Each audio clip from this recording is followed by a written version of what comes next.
Hey, what's up, ladies and gentlemen? Welcome to the show. This is the first ever episode of the Legends of Wrestling, our link to the past. With me, as always, my trusty sidekick. David Estacado here live with the Saint here. Yeah, I'm liking the new setup. I'm liking the logo. That's a very nice logo.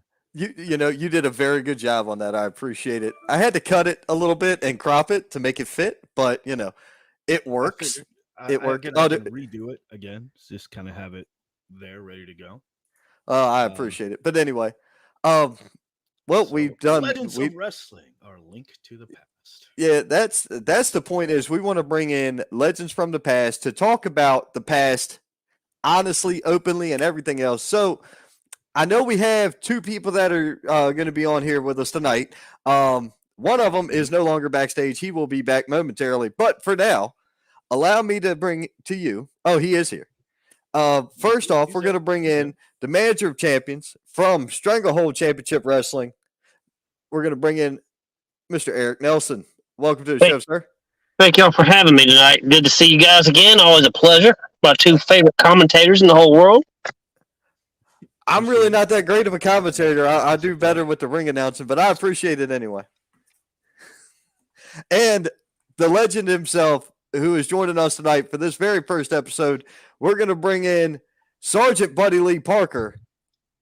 But on this occasion, he is Dwayne Hello. Bruce. How are you, sir? How's everybody? Hey, what's up, Sarge? Hey, you guys speak up, man. Who's got to speak up? Me? No, your partner. Oh, David. I barely heard him. It's a pleasure and honor to have you here, sir. Well, thank you, sir. Pleasure to be here. All right, sir. So, Sarge, why don't you go ahead and tell us, because there's a lot of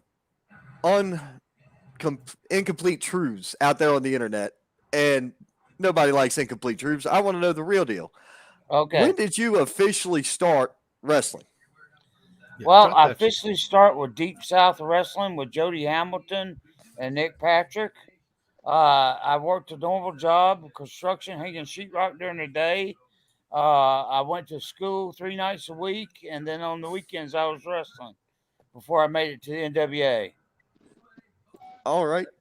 Oh. So back in the day coming up in this business, what did training look like? What was the regimen? What was the structure? And hell, what was the cost involved with training back then?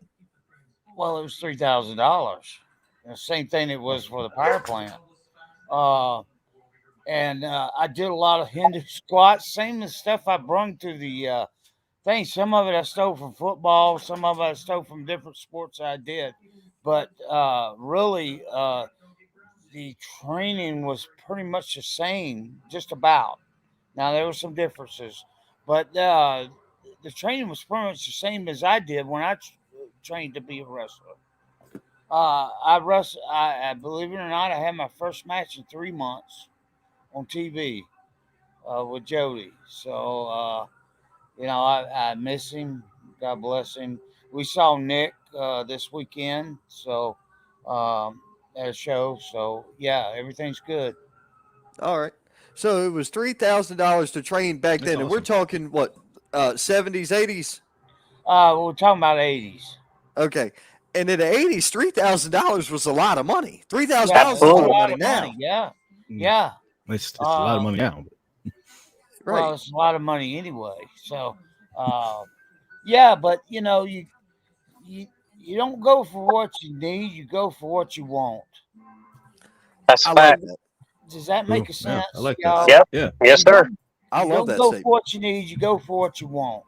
And if you want, and believe it or not, Ole Anderson sent me down to Jody. Believe it or not, there you hear a lot of bad stuff about Ole, but if you could wrestle, he'd use you.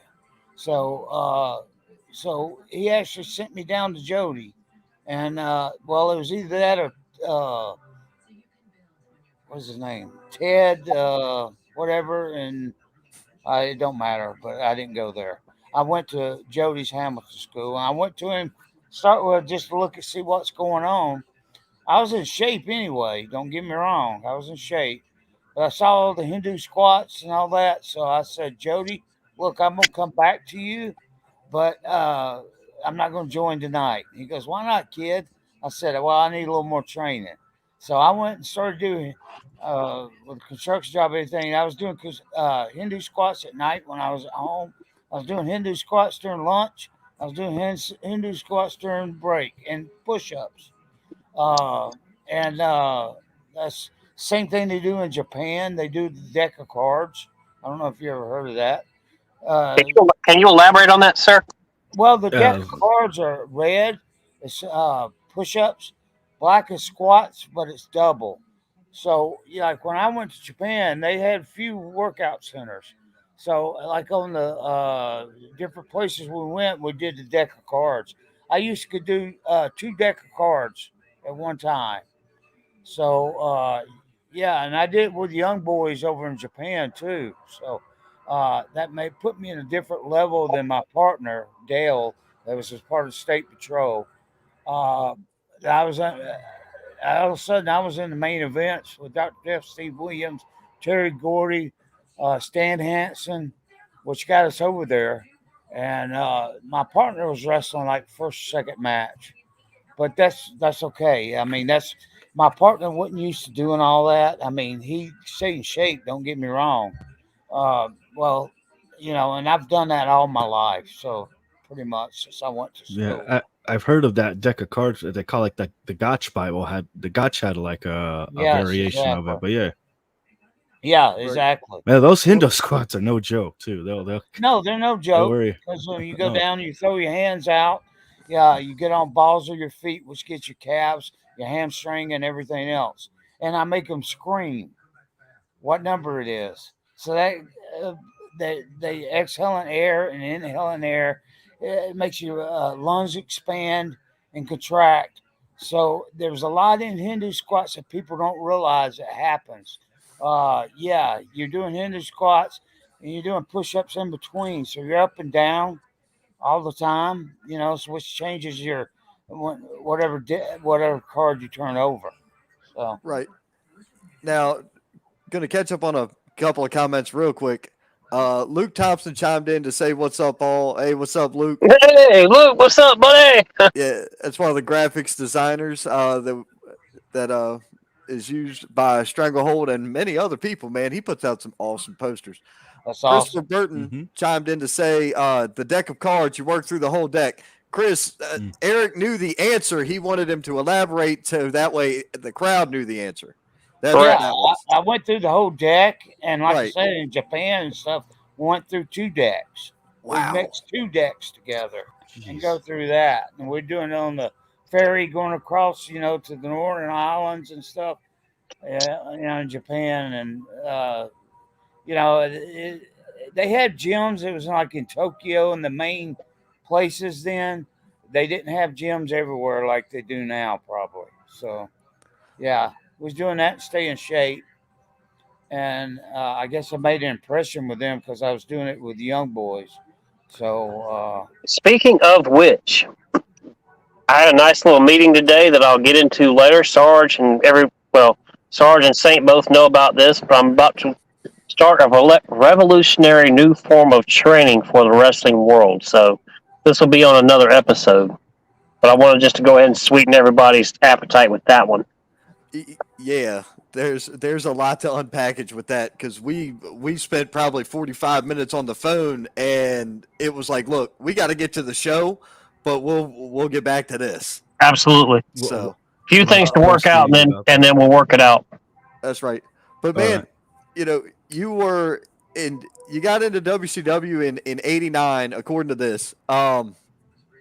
You wrestled. it was sooner than that, but It that's was it okay. was right. Well, like I say, that's why I said according to this Yeah. because I know you and I had already talked backstage that your career started prior to that, and you were with WCW before that. I was just going by what was Well, here. it was NWA before that, is what he said. Well, Yeah, right. then it was Deep South with Jody hmm Hamilton, and Okay, Nick Patrick before that. So, yeah, I started quite a few years before that. So, gotcha. that's all right. But you got picked up by WCW themselves in '89 and were assigned as the head trainer in the school, the Powerplant. Yes, So and that wasn't a position they just gave me. Uh, that was the same way I was trained, so I just took it up and ran with the ball. You know, they gave me the opportunity, and I just ran with it, man. It wasn't like they said, "Okay, Sarge, you're going to be the head trainer," whatever. You know, I just took it over and ran with it, and then that's what happened. So, Well, absolutely.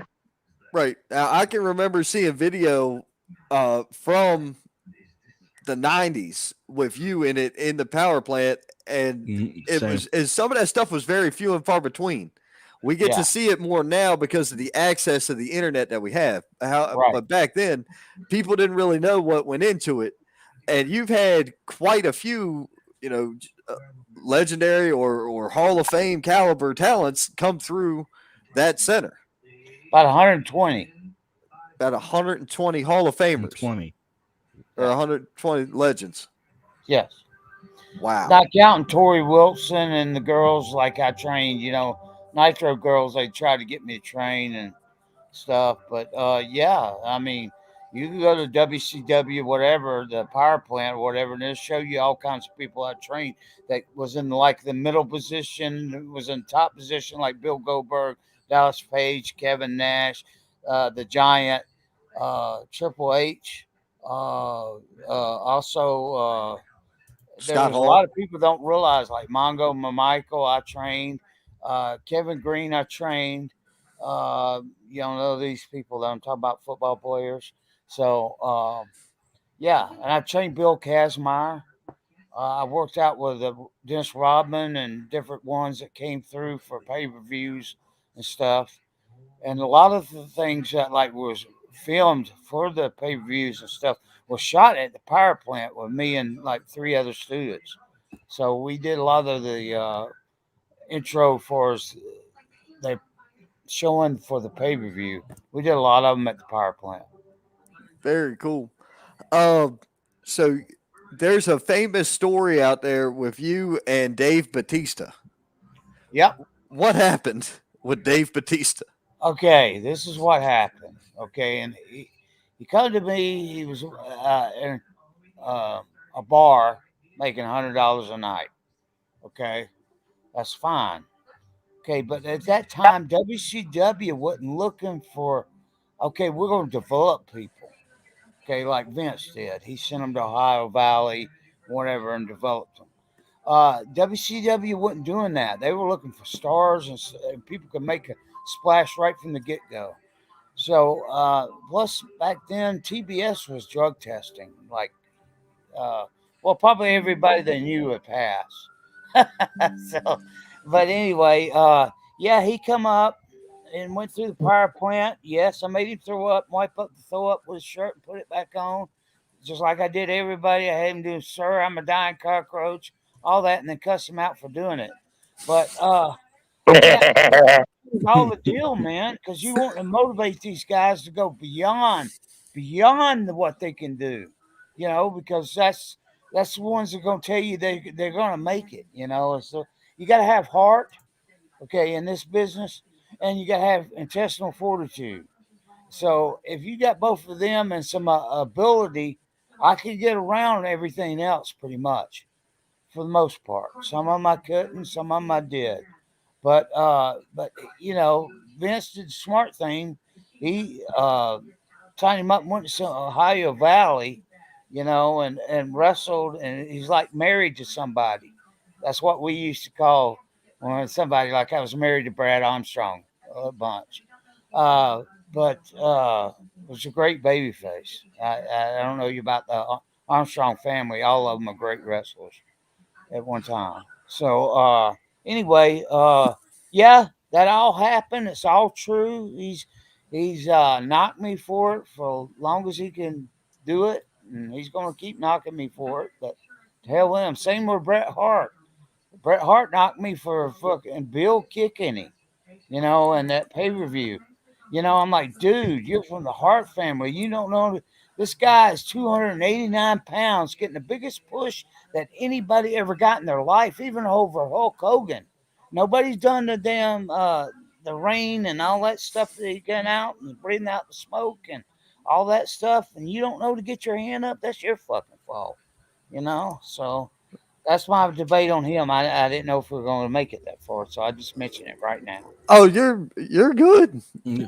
No, You're good. I mean, Hart, in my opinion, in the last couple of years, opening his mouth has tarnished his legacy. Yes, it has. Exactly. Big time. Big time. I 'Cause- wrestled Owen, and you know, and all the Hart people. I actually, before the State Patrol was born, Bruce Hart called us, one of the Southern Redneck teams. So that's where we come up with the State Patrol. I mean, that Okay. come up from me and Dale. Didn't come from the office or anything. So my mom was she was a dispatcher. So she knew all the guys. So she told me where to go buy the badges and shirts. And everything was real, man. You probably couldn't do that now, but everything was real. So Oh, yeah, I've no, been you could. stopped in wow, airports that's and pretty cool. shit. Because the thing is, you don't check your. Yeah, there you go. Wow. Yeah, he's got one of my favorites. I like these two characters. Yeah, I love this one right here. It's one of my favorites.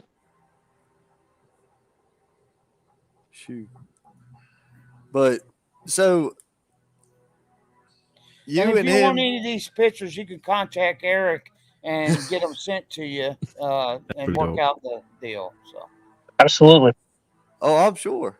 I am sure. And everything's for a price out there. Trust me on that. I we agree. drove up to Canada, wrestled 2 matches. They put the belts on us the second match. And we said no, Stu, because Bruce Hart got his jaw broken by Davy Boy Oh no. on the road.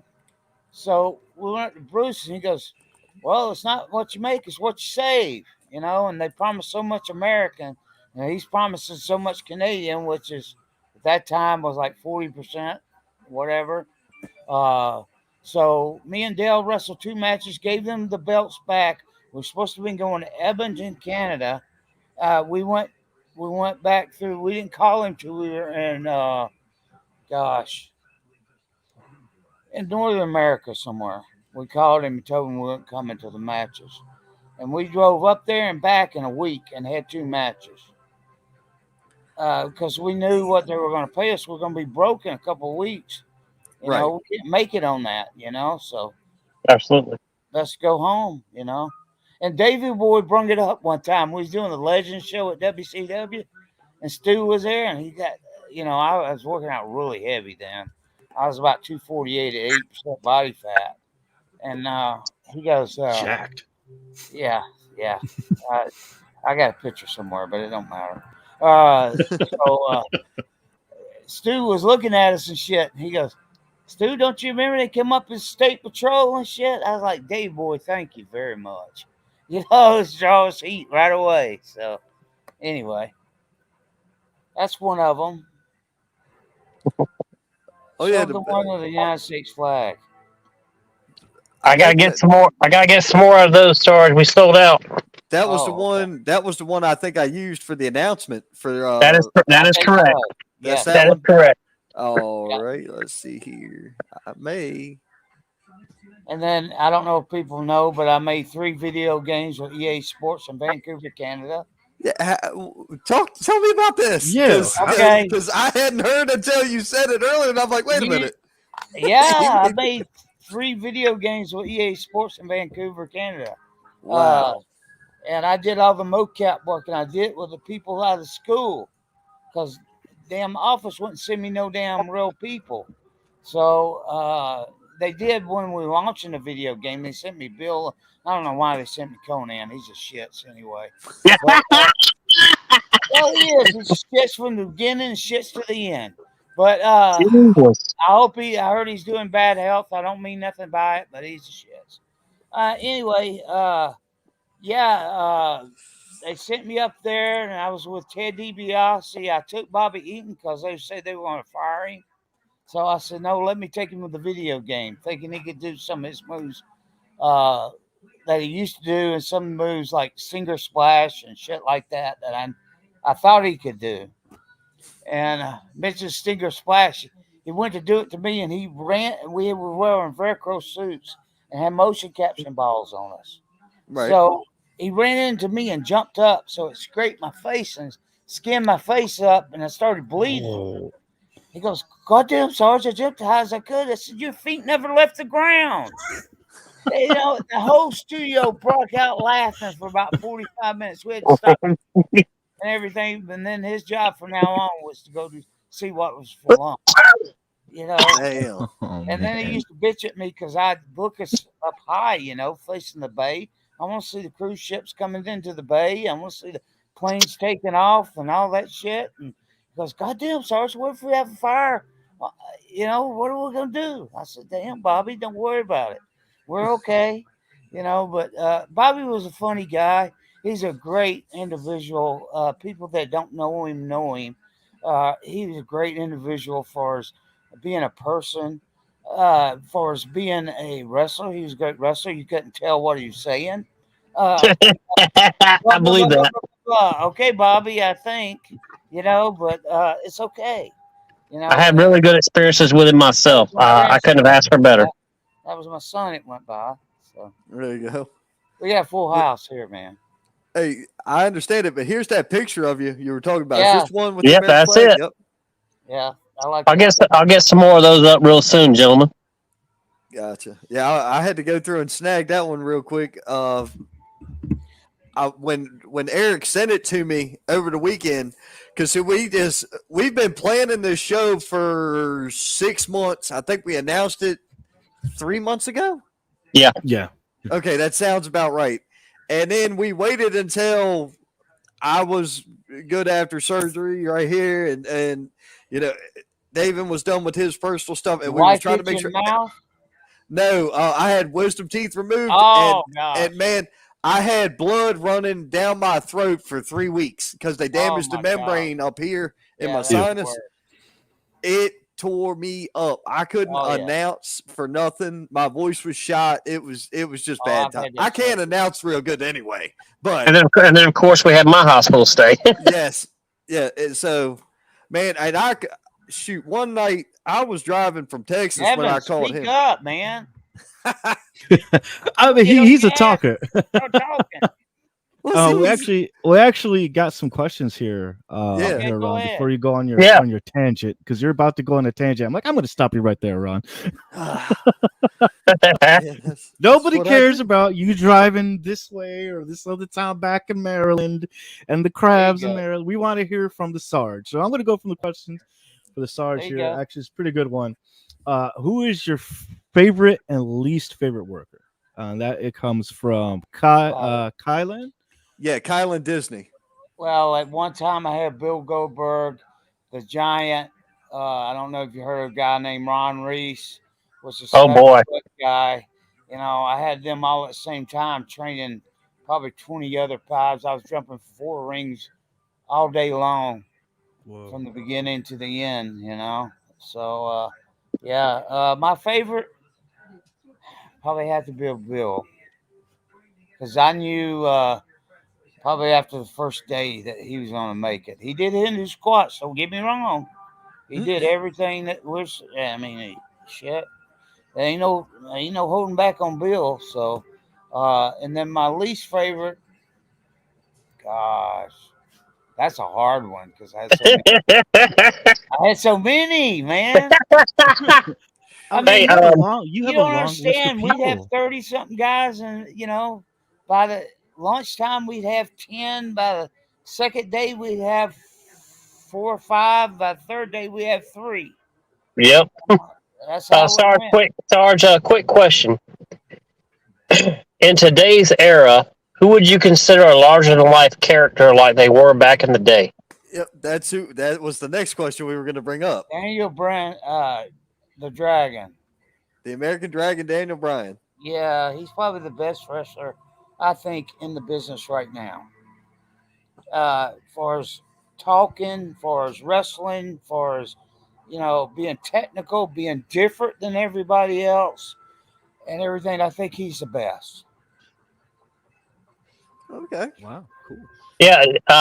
Correct me if I'm wrong, gents. Did he go back to being Bryan Danielson? No. Yeah, Or yeah, he did. He did. I I think thought he so.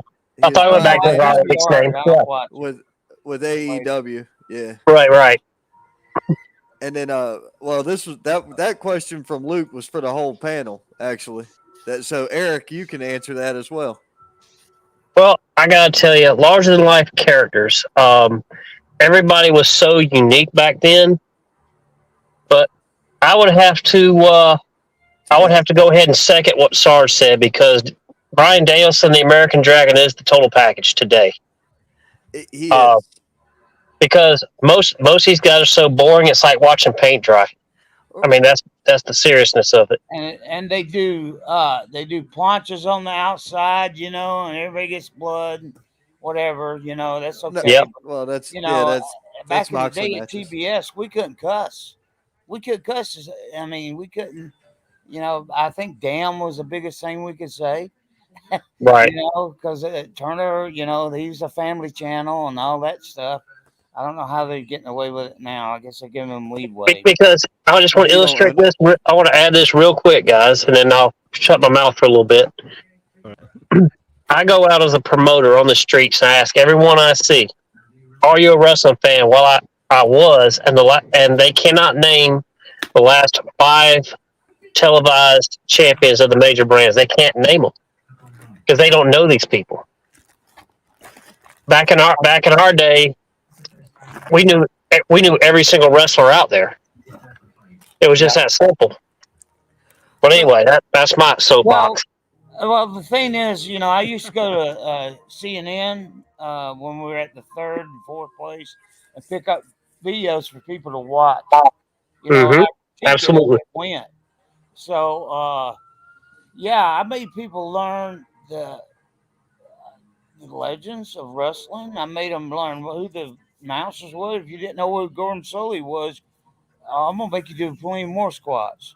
But yes, sir. Yeah, you gotta learn your history of wrestling, right? Yes. Thank you. I made students set up the ring and tear down the ring. You gotta know every aspect because at one time, believe it or not, I was filling in for guys. I was doing the ring. I was wrestling. I tear it down, go to the next town.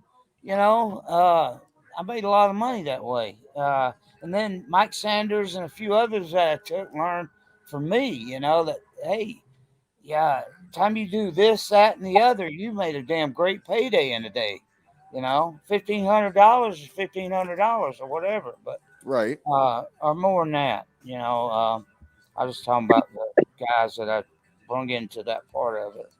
Right, but yeah, I mean, yeah, I made them do everything: load the truck, tear down the truck. I mean, everything. Pretty much paying your dues. It's what it is. It's Oh, paying exactly. Your dues, paying your dues. I mean, even the Giant and them guys took down the ring. You know, they didn't like it much. I ain't gonna say they liked it, but it, you know, it's part of the business. You know, you had to know every aspect. And I tell you what, one time I was down in Disney, and Jody assigned this guy to help me. He left early, and I was so in tune to the production guys and the camera guys. They missed their flight to help me load that ring and go to the pay-per-view in Biloxi, Mississippi. That's how good I was in with the camera guys and the production guys. Wow. I mean, for them to miss their flight, that's a big deal, man. So, anyway. I mean, a lot of people don't get it now the way they got it back then, but like, I mean, I'll give you a couple examples. Fulton, Madman Fulton, what the main event monster Fulton, whatever you want to call him. I have carried boards with him. I've carried boards with Psycho Boy Fodder, you know, NWA, Impact Talent, whatever. Them boys are grabbing and growling just like everybody else is. So it ain't nothing for certain ones. It's other ones that just don't want no parts of it. Right. I started ringing. I was the one to come up how to do the nitro through the pyro, through the post. Okay. I don't know a lot about that, but I was kind of designed that and come up with that. That's really cool. There's a lot of things awesome. I did. I rang the bell sometimes. I sent guys to the ring, went out and wrestled, and come back to the go position and send guys again. You know, right. But yeah, there's a lot of that, especially Disney. in Universal Studios and stuff. Right. Yeah, I hear that because And then after I've done a couple WCW, I shows don't where I know had if to you do both remember of the them. XWF. You remember that? The XWF. Yeah, Extreme Oh, Wrestling Entertainment. We had everybody. It was Excitement Wrestling Federation, yeah, 2001. Yes, sir. yeah. It went along, and then what happened was I seen the best match Hulk Hogan ever had with Kurt Hennig down there. Kurt Hennig pushed him farther than I've ever seen anybody push him in their life. Had the best match. And what happened was that Vince come in. Well, today's the last day for Vince. I mean, it's going to UWF now. So anyway, it don't matter. But anyway, uh, yeah, we had a bunch of stars from WCW and WWF, and Vince come in and offered Kurt Hennig and Hogan a deal for a pay-per-view. He used them one time and let them sit at home, just to kill the XWF. He's done that pretty much with everybody that tried to get started, but mm. but hey, that's Vince, so uh, It ain't we'll no see how more. it goes from here. Yep. I hear Triple H is staying in his same position, uh, but I don't know. We'll see how it goes. Yeah, we'll have some more information into the breakdown of how all that's going. Hopefully, come Thursday nights, we do we do a podcast on Thursday night. David and I do where we Hmm. pretty much just talk about wrestling and indie stuff and things like that. But yeah, that was 2001, and then now in 2021, you returned as part of a revived Georgia Championship Wrestling. Yes, Now, I are you did. Hmm. still involved in Georgia Championship Wrestling? No, not as of now. I do podcasts. I do conventions. I do appearances. As far as getting in the ring, I think my days might be over. I might could referee a match, but and I've done that before too for WCW. So, Right. uh, but a lot of little somethings together means a big thing, and a lot of I taught that to a lot of power plant guys that before they got started, like Mike Sanders, Elliot Skipper, them guys, Matcher Born Thrillers, and like I said, I even trained Kevin Green and different ones, and Mongo and different ones that people didn't know about that was in with Horseman, so. Right. Another question came in, and this is from Christopher Philip Smith. He said, "What is your opinion on the current state of independent wrestling?" Well, I'm gonna shoot with you, okay? I'm not gonna hold nothing back. What's Okay, happening go now? ahead. They're watching what AEW does and what WWF does and stuff, and they're damn talking about their matches the whole time. Man, when I had Fit Finley, Chris Benoit, Dave Taylor, we didn't do nothing but get our finish. We call all that in the ring, even on TV, So yeah, I went. Me and Eric went down to a deal for Nick Patrick, and we're out there, and they're talking right in front of the crowd what they're Yep. going to do. And I had some guy cuss me. I know he did, but I said, "You still talking about your fucking match?" You know, uh, God dang, uh, Like I told you guys, it was dismal. yeah, And I went down there to see Nick. He trained me, and Jody trained me, and I hadn't seen him in a long time. We saw Eric Bischoff, and Teddy Long, he was there. But other than that, I didn't stay. Love that man right there. Yeah, I didn't stay to watch them. We didn't stay to watch the matches. I've seen a bunch of independent matches. I don't need to see those. No. There you go. Well, that's the truth. I'm not going to say I was a shit or nothing. I'm not saying that.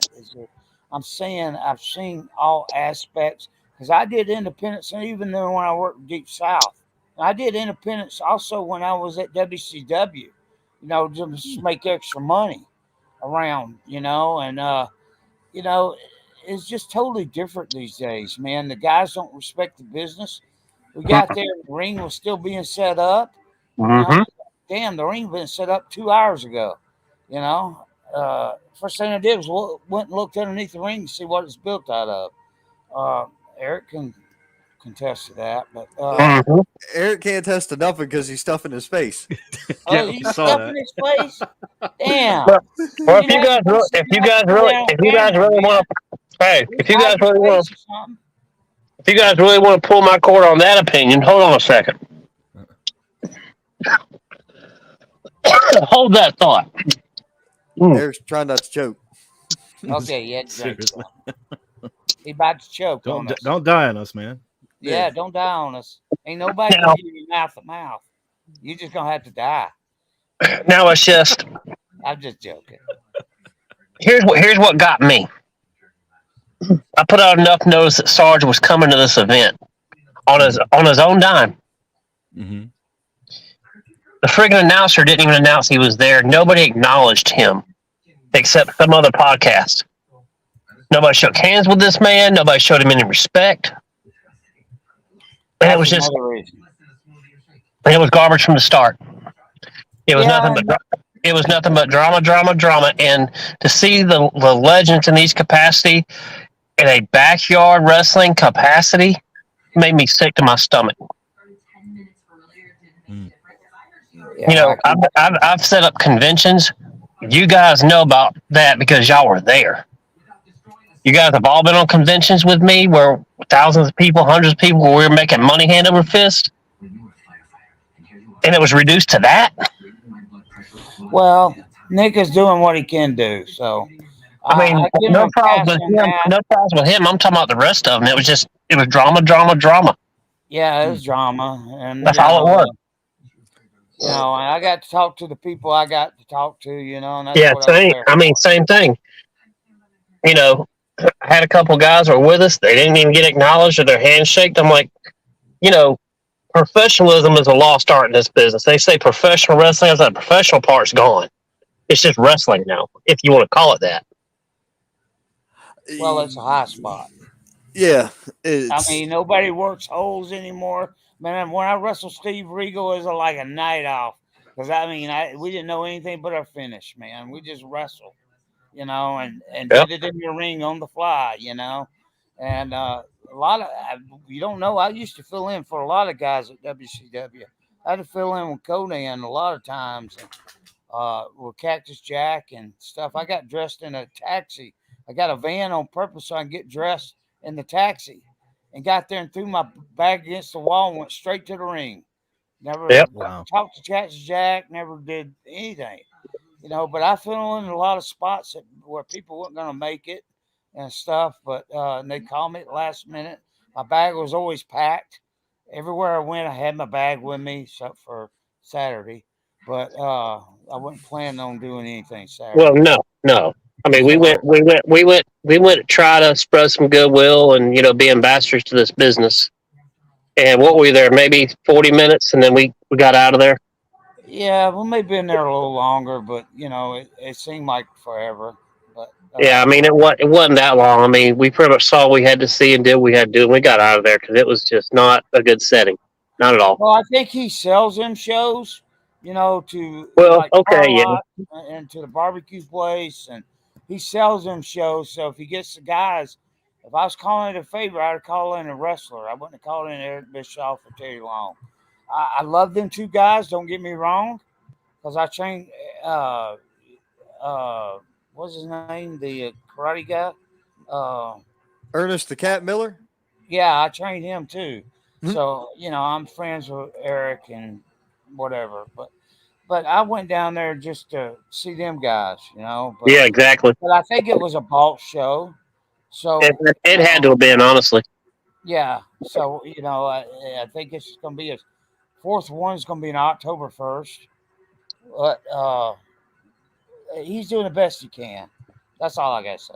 He's doing the best he can with what he's got to work with. And if I would Yeah, have that's got true. independent guys to work with, oh gosh, you know. Yeah. It's definitely a different dynamic between different shows. I mean, David and I run the roads a lot between North and South Carolina. David all the way up as far as, you know, New Jersey. Jersey, New York, things like that. but it's definitely a big difference between shows and promoters and the way things are handled. And you know, I give when we went down to Atlanta for MomoCon with Eric. Right. Sorry I had- didn't make it. I was trying to make it, but I didn't make it. It's understandable. When we went down there, we didn't know what to expect walking into this. It's a convention center, so you're not thinking a regular arena. You're not thinking a just standard locker room or things like that. You you did the best of what you had, and it pulled off. It worked. Yep. Yes, There it were did. commentary tables up on top of a trailer, parked in the middle of the floor. Hey, it worked. It worked. Yep. It was cool as hell. Well, people are still craving for wrestling now.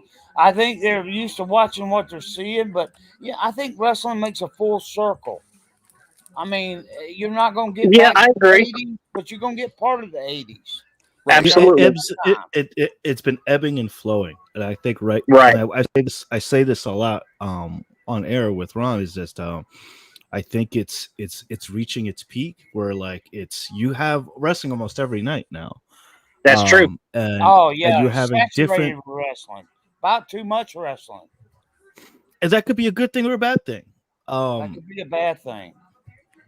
If you could go on TV and see it every night for free, I don't know. That's just my opinion. Yeah, I like If you that. don't like it, hell with them. I'm not disagreeing with it. The other thought behind it is this. That's what made Steven Regal so great and Dave Taylor. They just use wrestling moves in their deal and tell a story. So Right. the time Yeah. he's making, if he's a babyface or heel, whatever, it don't matter. I've wrestled them both any other way. I've wrestled babyface and heel. Sorry about that, guys. But we weren't missing you. I had to put that out there. But Hey, real quick. but I've wrestled babyface and heel, and if you do your job correct and everybody's on their feet at the end of the thing, making a big comeback, wanting them to kick your ass while they're doing it, you've done your job correctly. Exactly. This leads on to the next comment. Bring back storytelling on all levels. Yep, that was a comment here in the comment section. Yep. From Chris Phillips Smith. Absolutely. He is our senior referee, Okay. and he does an excellent job. He was a wrestler under the name of Chris Storm. He's also an Army veteran. It's tough Thank you out for your there. service. And he's near and dear to me and Sarge here. Yep, and we have a buddy of mine that I went down to an independent place to train some people. First time I locked up with him, he hooked me. He drugged me over. I was like, I Yep. kicked him in the head. I said, some bitch, don't ever pull me over. I can take a Ricky Dranger steamboat bump if you let me. And he's Goth. His name is Goth. Yes, yes, we know God. That's our booker. Okay, Goth. Okay, I just had to Yes, throw him out there. that's my He'd booker. have his feelings hurt if we didn't mention him. So Absolutely. He's probably like, hey, man, what's going on? what the hell? You didn't mention me? So, Love you, God. I got that over with, so we're done. Oh yeah. Well, He's no. a good guy, man. I remember. Hey, when by the way, Sarge, Goth wanted me to tell you leprechaun cupcakes. Oh God, this guy. Okay. He's got an unbelievable look.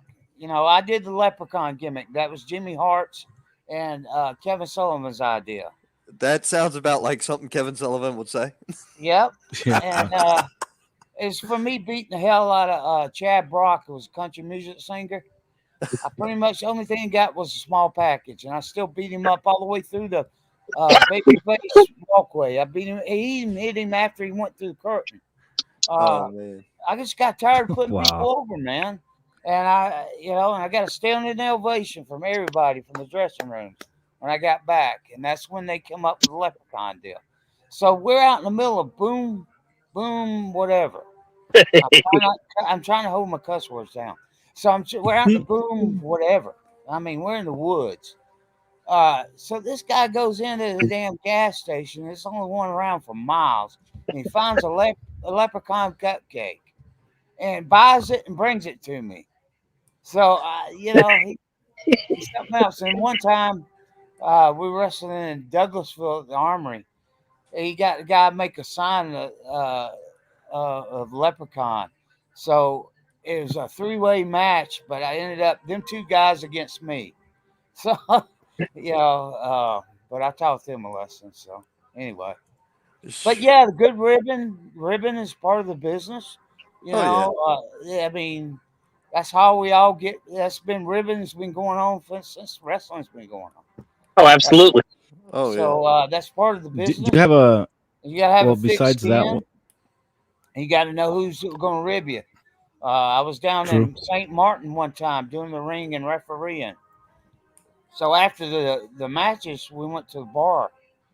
So I asked for a drink. He gave me a drink. I took a couple drinks of it, a beer, and then I went to the restroom. I got back, and the Nasty Boys, they were staring at me. I noticed that they were staring at me. I told the bartender, "Give me another drink." He goes, "Well, you just opened that." I said, "I don't give a shit. Give me another drink." I knew they had done dropped something in my drink, and I wasn't going to drink it and wake up with my eyebrows shaved or anything, because then we'd be fighting. So yes, we had fights. I don't know what to think about the CM Punk deal or whatever. It is what it is. Uh-oh. But you know what? We had fights back in the day, and then it was over with. Yes, Paul Orndorff got to fight with Van Vader. So what? It was done and over with. I don't know if they're trying to make it part of the storyline. I don't know if they really let him go. But he's kind of a dumbass, I think. 'Cause how many guys get that fucking position? And you know what I mean? Come back And for blow 7 it. years of WWF and get that position and roll with it. After getting your ass whipped in the UFC twice. Yeah, Yeah. well, Yeah. and I'm sure they're going to play that in somewhere in the WWF. Of course. With Brock and all that other stuff that they had. Now I'm sure they're going to work it in with the lady. What is her name? God. Ronda Rousey. Yeah, I'm sure they're going to work that in somewhere. Oh, yeah. Oh, You know. Probably. They said the stocks actually went up got a- tremendously today. Got a question here. Okay. It actually was going to be my follow up here. Kind of dual question here. What's the greatest rib you ever been a part of? Is there a rib that you remember that's probably the funniest that you can remember? The greatest trip I ever been to? No, greatest rib. Rib. Oh, rib. Yep. Oh, God, man, I don't know. I took a lock and locked people's bags to the chairs and. Hey, Sarge, tell them the story about the 18 slices of pizza. Oh, I was running an independent deal, right? But I was using guys that I trained and different ones, and so I had worked a deal with Pizza Hut. Anyway, they were gonna feed all the guys, so I had this one guy was trained by Goff. So I got to talking to him and shit, and I said, "Man, eat another pizza." And he ate about 18 slices of pizza. So he's supposed to wrestle with one of the guys that the shits. I tried to train. I actually got him lose 150 pounds, and he was the shits anyway. But anyway, I went out during their match and ran that guy off, and I wrestled him. I headbutted him, busted a tooth. God, he was just choking from the pizza. So it was pretty funny. I've lived like Goth. I've had town. Then I was a building manager, and I was managing 3 buildings, and I was over all the build outs and stuff. So I've always had a building type background. So, I had a job. If I ever needed it, I had a job. So this was after I ran my own promotion. So anyway, we was up in it's just ribs like that. I told Goth one time, what is this? What are their names? God, you remember them, not me. Brandon You talking about Daffy and what was the other fella's name? Damn, that's right. Danielson and no, not Brian Danielson. Brian Danielson. Yeah. Yeah, Brian Danielson. What's the guy got the shaved head? That's down at AEW. He's our agent. I can't. The Angel, whatever his name is. Oh, Christopher Daniels. Christopher Daniels were coming, all kinds of shit. It's Oh, just yeah. to see how he handled this stuff when I wasn't there. So I remember this. Yeah, yeah. People don't remember I used to rib. I ribbed Goth like there was no tomorrow. Oh, absolutely. He Yeah. never shuts up about it. But he tell you, right, if he was on this show tonight, he'd tell you that, okay, you want to be Sargent's boy? Go ahead and be Sargent's boy. Because you're going to get a lot of shit from it. So I gave him Oh a yeah, lot of shit, but it made him better, man. Because I remember when absolutely. he was 170 pounds, now he's 300. Yeah, But, that doesn't matter now. But it just shows you, I had him, I ran my own show. I used Rick Steiner, Scott Norton, Dave Taylor, Larry Zabisco did our color, uh, and everything. And I had him do a run out on me and the wall. I was wrestling the wall. You remember the wall? the wall, Yeah. possibly. Guy from New Jersey. Oh yeah, yeah, yeah. Okay. Oh, okay. I thought that was the guy that tripped up the Shockmaster. No, that was a different deal. That was a different That one. was That funny was as a hell. real one. Wow. That was That a was real funny as one. hell, man. He tripped his own self The up. guy that trimmed up the Shotmaster, that was a good one. Yeah. But anyway, had to run out and do a run in with me. And his job was to run in and get choke slammed. That was his deal. Because, boom. That's what you're doing to the crowd, right? If you're raising Right. them up and putting them down, that's what you're supposed to do. Then I had a bunch of other guys, Glacier and a bunch of other guys run out. But, and I did that. My mama died that night. I still put up the ring and did lights, fog, and laser. Uh, I dedicated the show to my mom, whatever, and tore the ring down, put everything up, and drove to Griffin, Georgia to make arrangements for my mom. So anybody says I've never paid dues in this business, they're full of shit. Oh, agreed. Absolutely. Yeah. Any more questions? Come on, guys. Y'all Oh slacking man. on me. Oh no! Tell him real quick about that story about Goth that you had him book that card about half the guys and all that. Yeah, Well, tell them that one. that was what I was mentioning. I told him Brandon Danielson, uh, whatever the Angel guy, and Yeah, a bunch Christopher of Daniel. guys that weren't even booked. Yeah, they weren't even on booked. the Half the show. card wasn't even booked. That was funny as hell. And Wow. he was like going freaking out, the damn Sarge booked them, they ain't here. What the hell? But he made it through it and he learned something from it. That was my whole point. I ribbed him, but it was to make a point. Yeah, What can he do when I'm not there? Can say I yep. trust him to book the show? Can That's I trust right. him to make the best of it? And he did. So it taught him a lesson. Absolutely. And He guess ribbed what? me. That's why I made him my booker. He ribbed me. I ribbed him.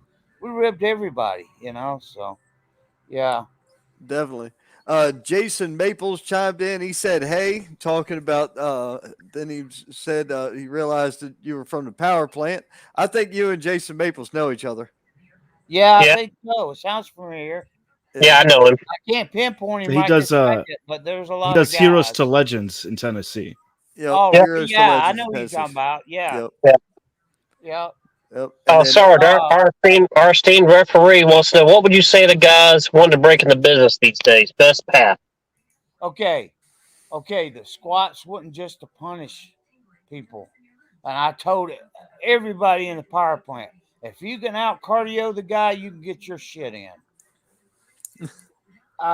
No matter whether it's TV or whatever. And that don't mean just get ate up. So they can, whatever. They knew what I was talking about. So yeah, all them training deals, they were meant for a reason. Because if you can out cardio anybody, and I learned this in Japan, Stan Hansen got us in Japan. All Japan wrestling. This is when Baba was still alive, and they were running strong. They had Dr. Death, Steve Williams, Terry Gordy, had a lot of people. But it was to treat.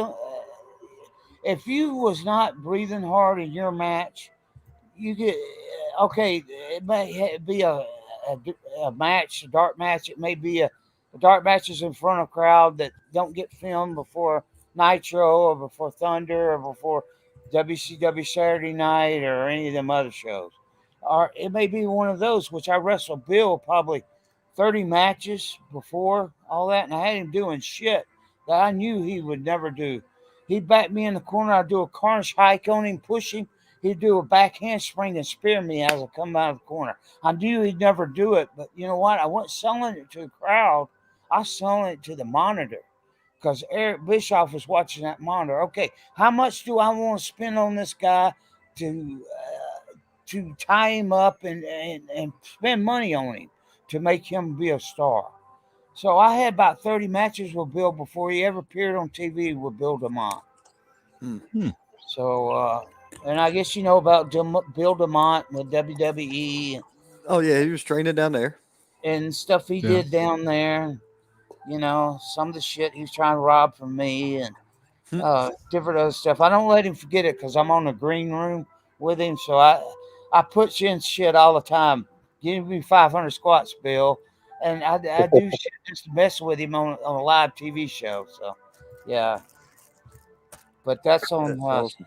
Saturday nights and stuff. So. Oh, Saturday nights is when y'all do the green room? Yeah. Now, what channel is that on? Oh, God.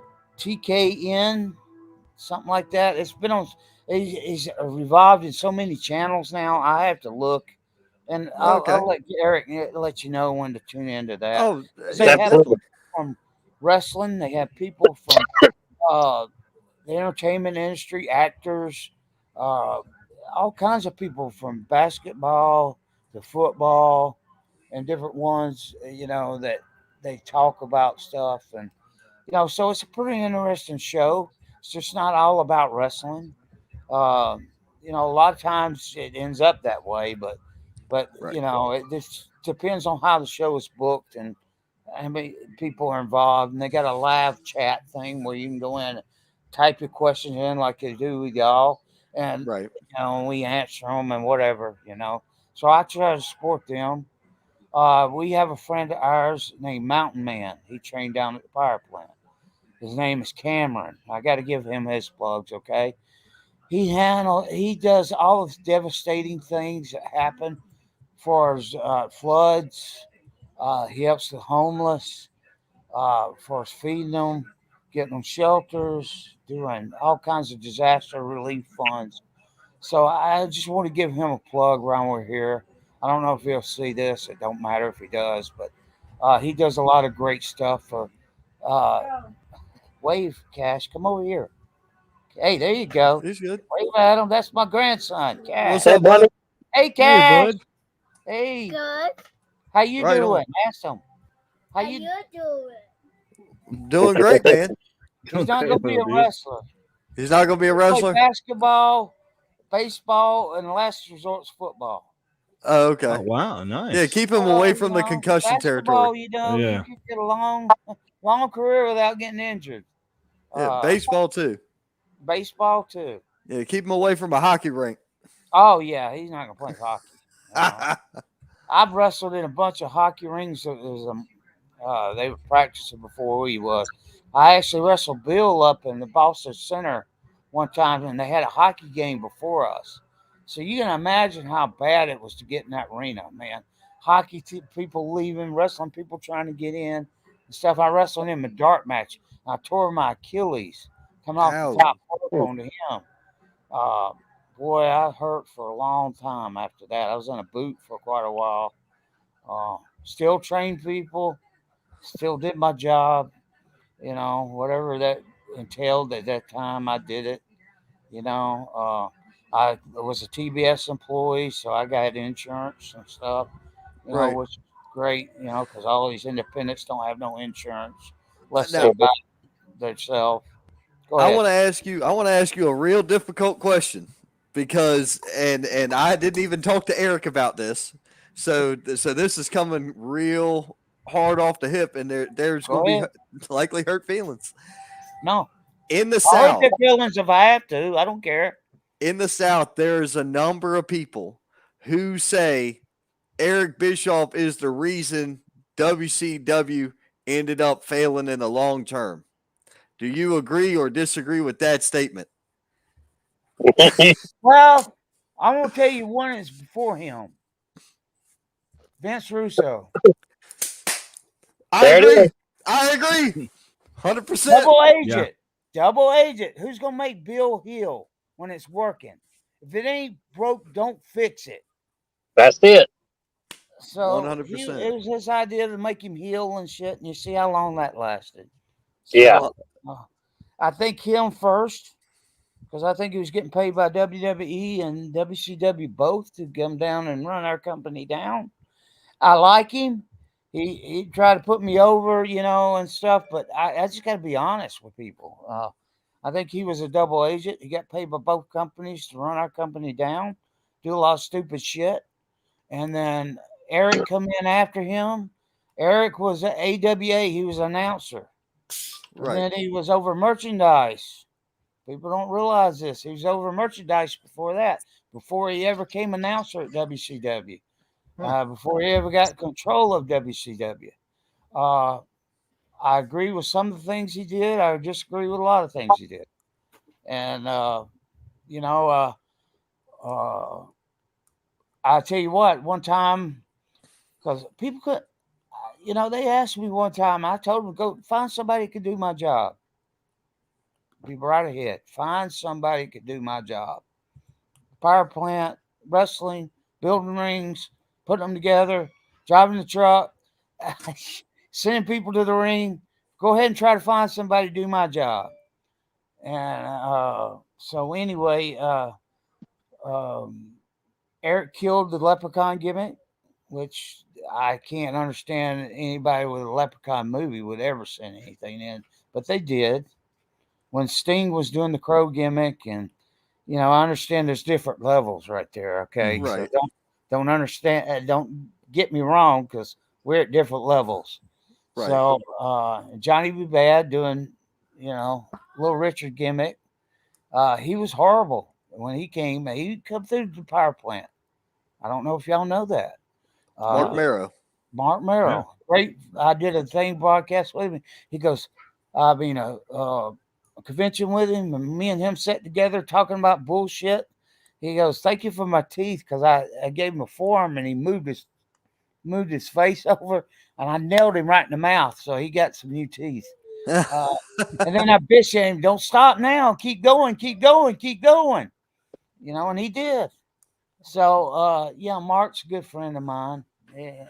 He still lives like here what in he's doing Atlanta. now. He does a lot of things, man. I don't know if people realize what Mark does. I love what he's doing now. Schools and a lot of different things, talking about drugs and anti-bullying and bullying. He does a lot of great stuff. In fact, I work for D.O. Horton now. They're the biggest home builder in the nation. yes, the number one biggest builder in the nation. So I had a buddy of mine. He's from Ohio, and Ohio's got a lot of really bad drug deals going on. I don't know if you know that, but they do. They have a lot. Yeah. So a buddy of mine asked me about Mark, and I contacted Mark, and I got in touch with him, and he went out and flew on his own record up to Ohio and did a deal in front of the school, the whole school, about that on his own dime. So, I have a lot of respect for him. Yeah, I beat the hell out of him when I could. But, and it was a two-way street now, don't get me wrong. Because if I'm giving somebody a forearm and they're hitting me, believe me, they're going to either hit me or not, So if they're not, I'm just going to take over. But, right. But I didn't do that. I kept professionalism in it. When it's time for me to sell, I'll sell. You got to earn it a little bit, though. Just like when I beat Chad Brock up, they were trying to bridge a thing from country music over to wrestling, right? He's a country music singer. Right. Man, I just got tired of putting people over. I snapped. Middle of Disney, I snapped. Because they were having me go out and wrestle different guys and blow them up, right? And then just put them over, and then they go on. I beat him up. Only thing he got was a small package. He rolled out of the ring. I hit him as he's going through the ropes. I think I already talked about this. You did. Yeah. He went down the runway. I hit him through the babyface runway, back through the curtains. But man, sometimes a greasy wheel gets grease, right? I mean, absolutely. Squeaky wheel. Squeaky wheel gets the grease. Yes, sir. Sometimes you got to make your own way. you know, and you Speaking of got, which, Sarge, our referee asked another question about the WCW buyout. What were the final days and how did it go down? oh man. Okay. We're the WC power plant. Okay. Bret Hart, Goldberg, all them ones that had big contracts, they didn't come. I'll just be honest with you. They're gonna draw the rest of the contract out. They brung everybody that was from WCW and also with Turner Broadcasting in one room at the power plant. Because I don't know if you realize how big the power plant was, but it had 4 rings, a full blown gym, locker room upstairs. I mean, it was big. So they had everybody there, and man, I had stuff signed from Andre the Giant from Japan, Stan Hansen, Terry Gordy. I mean, I had stuff signed Kabashi, Muda. I mean, all kinds of people all over that I've wrestled. You know, they had armed guards at the damn thing. They wouldn't let you take nothing WCW out. And what happened? Vince backed in a damn construction trailer back up to the dock and threw all that shit in there. Hmm. And I think eventually he took some of it out to use it. But man, if I owned WCW then, I'd repackage that and promote it again. I wouldn't throw it Right. in the dumpster. Um, I would use it. I mean, you fucking bought it, you might as well use it. But I didn't go to Panama City. I didn't go down there. I was supposed to go. I didn't go. Kind of knew what the deal was, but oh, yeah. Okay. man, I had all kinds of stuff that was signed to me from the time I started to the time, that ended. That they Wow. wouldn't even let me take, man. I mean, some stuff I did from Japan. I got a doll, something up there I bought my wife.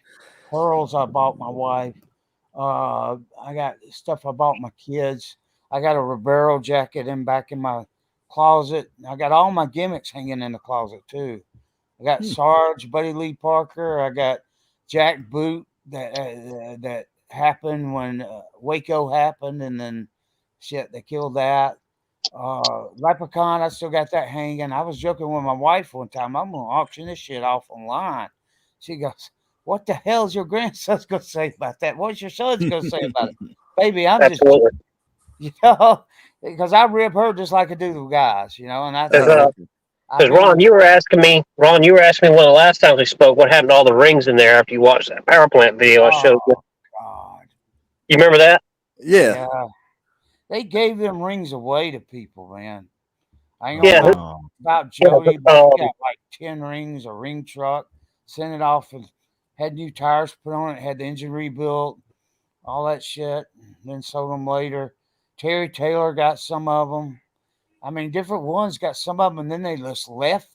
People don't realize they just left rings at different places, like Mississippi when we did that 3 cage deal. I don't know if Yeah. you remember the 3 cage cell in the hell or whatever it was Yeah. called. The I three may be stages wrong of on that, There's hell. a Vince. hell. yeah. Yeah. Sorry, Vince. But they left that cage there in the ring. They left it there at that Civic Center. So a lot of friggin' people that come to the Civic Center or whatever got that damn ring that I built. And I don't know if you know that, but I built rings for the EA Sports in Vancouver for us to do that. I actually built the rings with casters on it. When we take a big bar and push it around so we can get it in and out of the infrared cameras. Right. And people don't realize in the video game world, if you cover up some markers, that makes them invisible. So they pull all the markers off one guy, and I would have the markers on. So I would have to at least give him the move twice, and then he would have to give me to get the reaction from a move twice, at least twice, get an A take and a B take. And everything went perfect. We did one move 4 times, and we did everything that was ever done in wrestling. So Wow. yeah, over 2 years of doing that. And one time, uh, hell, Flair and Hogan was sold out all over Europe. So I was in Vancouver for 3 weeks. Well, Sarge, you got to go to Germany. Oh, damn, I got to go to Germany? So I flew into. This is before 9/11. Okay. Right. Thank you everybody that responded to 9/11. That was yesterday. So anyway, Yeah. I was actually headed to New Jersey to get a ring, and it happened right before I got to the airport, so I wasn't stuck out there. So anyway, where was I at? Shit, I lost it. Going to Germany. In Oh, Germany. so Yep. I was in Vancouver, Canada, 3 weeks making video game. I flew into Atlanta. Right. Uh, my wife met me there. We swapped bags because I had enough clothes and enough gear that we could swap bags or whatever. Plus, I had my shit washed it whenever I was at. But we swapped bags, and I flew on a red eye over to Hamburg, Germany. Hmm. Don't ask me why. Who booked this shit? Uh, but the ring was set up in Berlin. So the guy didn't meet me there at the airport. He's supposed to meet me there, and I'm wearing Zubaz shit. You know what Zubaz stuff is? Workout gear. Yeah. Hmm. Back in the day, that's what we all wore. Fanny packs, workout gear. And anyway, he didn't meet me at the airport.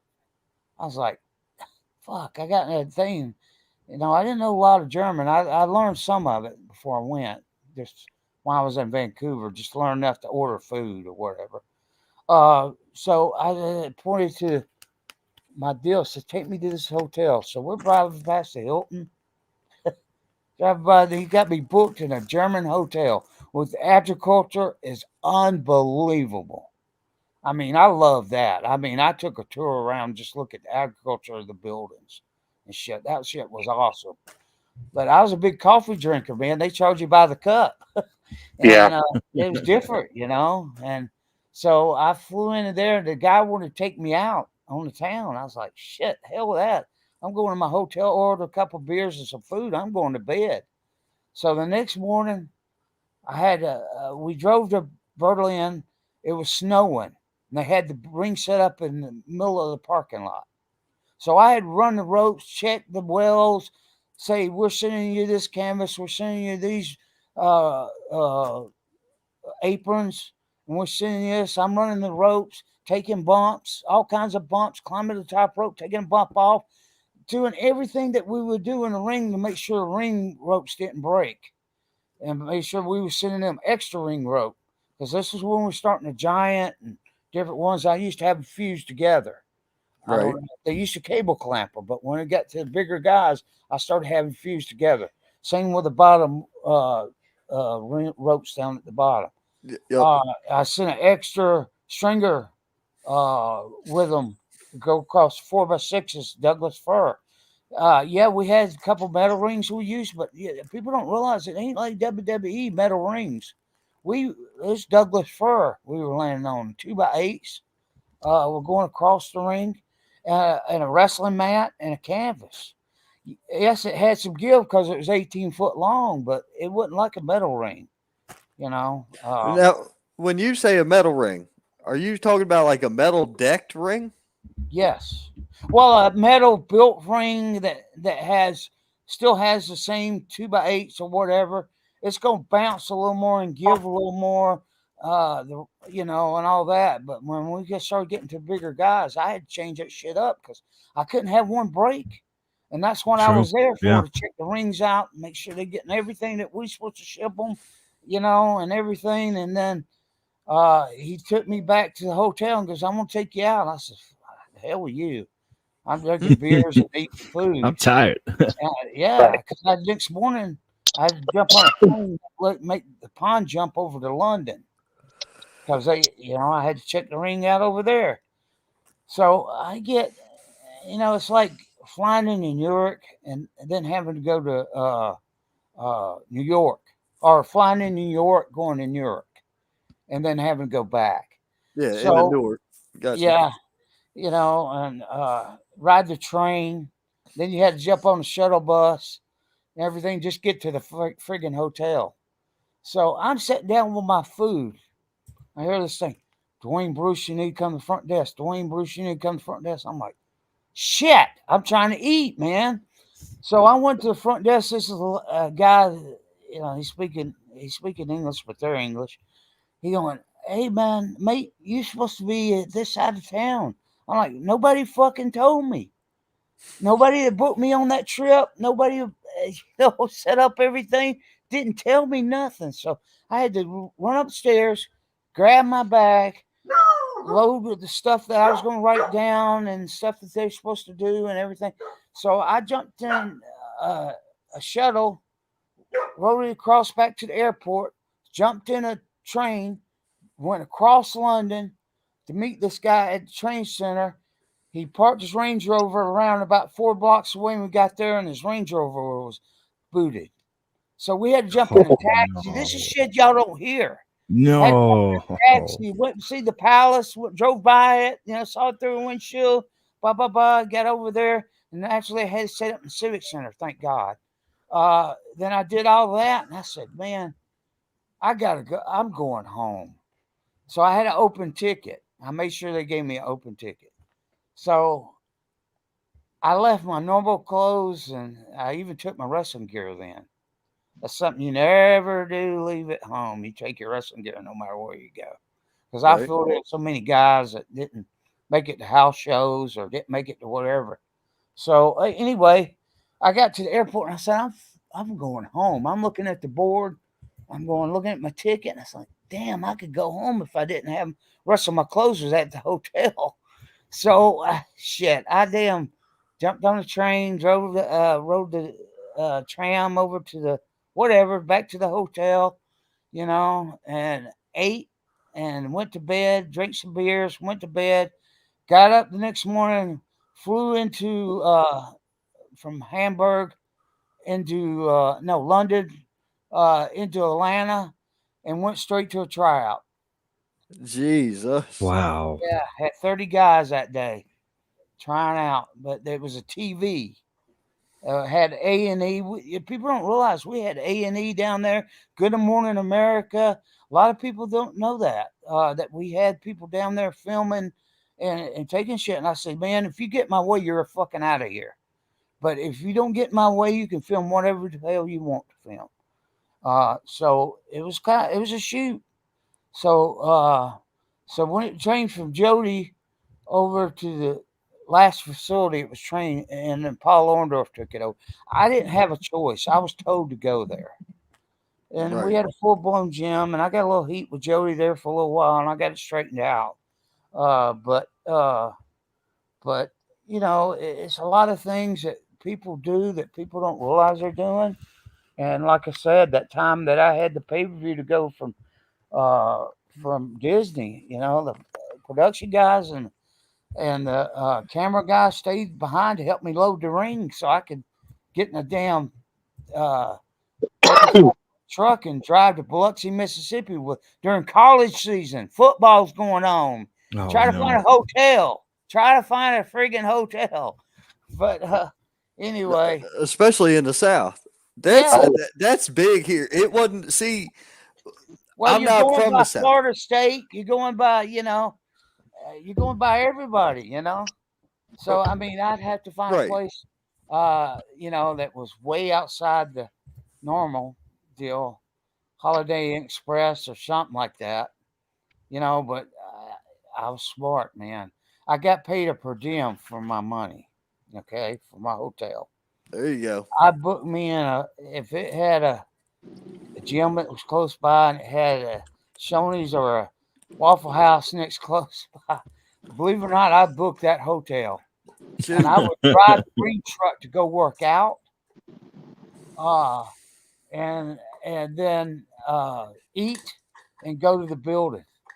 There was a time, believe it or not, I'm going back and forth, so I'm sorry. You're good. No, it's what you're here for. No, exactly. During Halloween. Anyway, they called me at last minute and had kids in back of my thing and hay, back of my truck. So I was taking kids around, and my wife had a truck then too. So I come back and had to change out, and I drove from Atlanta, Georgia to Disney.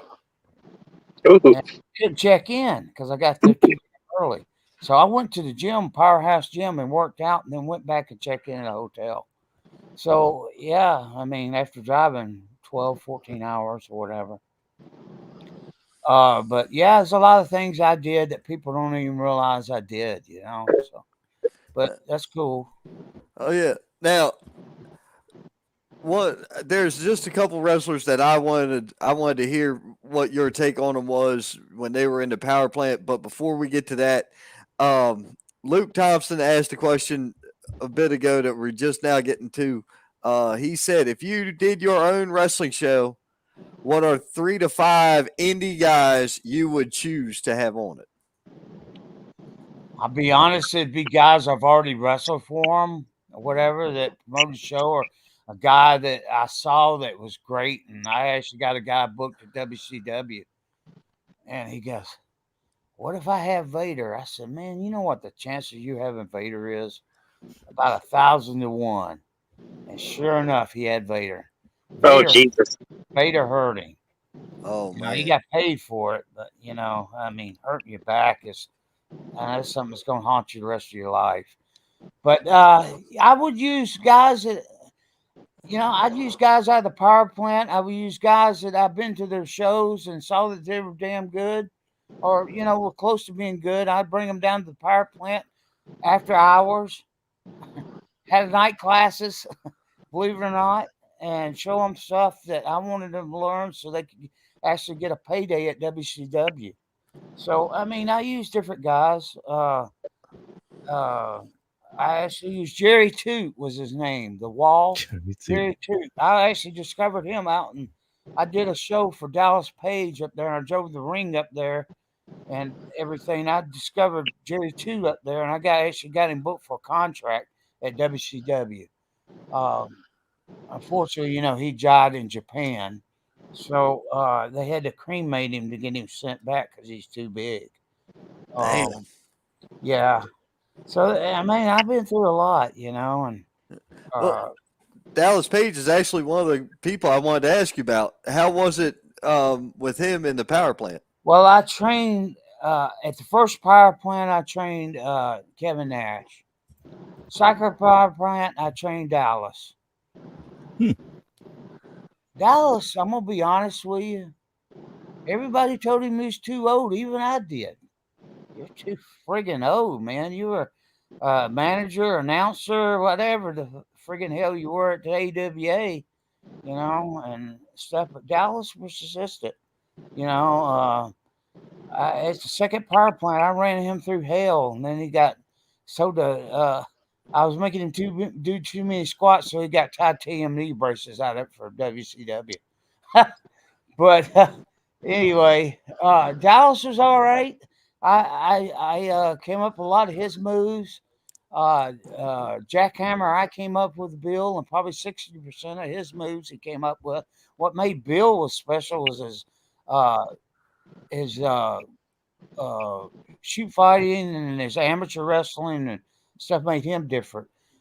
Dallas, even at one point, Dusty told him he wasn't going to make it. And Dallas ended up sticking in there so long that he finally got in with everybody, you know, with Dusty and Eric and Yeah. ones, and then he finally got the push, you know. Do I Yeah. hear a lot from him now? Yeah, no. Do I hear a lot from Bill? Yes and no. You know, I hear from I train Brian Clark. Me and him was at the show. He called me on Saturday night. We was Yes, he riding in did. the truck. That's And right. said, "Well, he called me. What are you calling me for?" You know, and me and him talk about every other day. He lives in Wow. Arizona. Okay. Yeah, he cool. does a lot of stuff. Actually, Conventions. I met him. I met him this year at the gathering in Yeah, Charlotte. yeah, in Charlotte. Yeah, Yep, I met yeah. him I there. come in after that. I got stuck on the. It was storming in Atlanta, so I got stuck on the runway for about 2.5 hours, sitting there. To the weather cleared up where we could fly into Charlotte. But he was flying out and I was flying in, so I didn't get to Oh, see okay. him. Yeah, see, Jeff Jarrett, the same way. You know, I was just there a couple hours that morning, Saturday morning, because I had to be at a show in Blacksburg, South Carolina that evening. Yep. If you sneezed, you miss it most of the time. Yeah. But You know I what? co- Me and my wife have Don't made you? trips to Florida.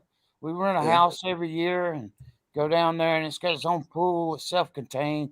Got its own barbecue pool. It's got everything, man. So anyway, that's when I went up to convention for him. I drove to where was it? Jacksonville from Daytona. Well, Ormond Beach, but it's north of Daytona. gotcha. Uh, up Oh, for yeah, Eric. I You have know? family around there. Oh, do you? Hmm. I mean, I got. She's actually a friend of my wife's. Is a operator of enterprise operation of enterprises. I don't know what the hell I'm saying, but I know what I'm trying to say. But she's over 3 clinics, and he's a builder for her. Builder that her wife works with my wife, so we get a damn good discount when we go down there. We can't even rent a hotel room for what we get. I mean, we grill out every friggin' night. You know, we eat out about twice, and that's about it. You know, Gotcha. so I mean, it sleeps 8. You know, and Yeah, it's see, cool. So now the other person I wanted to ask you about was Scott Hall. What was your impression of Scott Hall when he came through the power plant? Because he came through as Diamond Stud, right? yeah, Mm. it came through him as Diamond Stud. You know, believe it or not, when he first came there, he was asking me what I thought about his gimmick and stuff. And I said, man, you're a good looking guy. You know, you don't have to do. I mean, that's before uh, the Scott Hall, you know, Razor Ramon and all that shit Yeah. started. I said, man, just go out there and wrestle. Because, you know, he's a big guy, you know, big chest and then stuff then. And that's before he got caught up in what he's getting caught up in Yeah. and stuff. And, uh, you know, I helped him out a lot, you know. It's a shame what they did to him at the end. You know, some independent guys. You know, I had Bob Armstrong and a lot of the Armstrongs booked on the show that I did, and Bob was feeling sick. Man, I said, go over and sign autographs. I still paid him every penny I promised him, but I had him go over and sign autographs. I didn't make him wrestle. I don't know if you saw that deal that he did that he just got out of the friggin' hospital, man. He still had the hospital bracelet on his hand. The damn independent guy had him go out and they beat the hell out of him. I mean, I wanted to kill that guy. I No, mean, I that's was bullshit. totally upset about that because he's taking advantage of Scott Hall was incapacitated. He couldn't defend himself for nothing. Right. You know, somebody to do Scott Hall that way, and you know, he had his demons, but he actually earned his way up there now. I Uh, mean, he got into the click. Okay, One of, almost click. You he's know, one of my very few people that I really do feel should have been a world champion oh, Yeah, absolutely, on one of yeah. the big absolutely, brands. absolutely. If Uh, you had to name three wrestlers who were, whether they were in the big league or they weren't in the big league, but should have won a world title in the bigger shows, who would it be? Steve Regal, um, Benoit won one. They don't want to mention it because of his deal. Uh, Dave Taylor run hardcore, but I think he should have probably won the world title because he could wrestle, man. It was like a night off. He could Well, wrestle. right. The ability to wrestle and the ability to draw money are two different things, though. Yeah, Right? Mm. exactly. But you know, I think they used him a little more at WWF than they did at WCW. Um, who would be the third guy? Probably Scott Hall. I would say Scott Hall is probably the most underrated guy I would think that should have had a world title. Yeah. So let's switch around to opponents. I mean, you have a wide range of opponents over the course of your wrestling career. Is there any memorable opponent or any rivalries that you had that kind of like stick out to you? Yeah. Believe it or not, I filled in a lot for Conan. He was famous for missing shows. So I'd wrestle the Mexican guys, Psychosis and stuff. And yeah, to finish, it's hard. I spoke broken Spanish.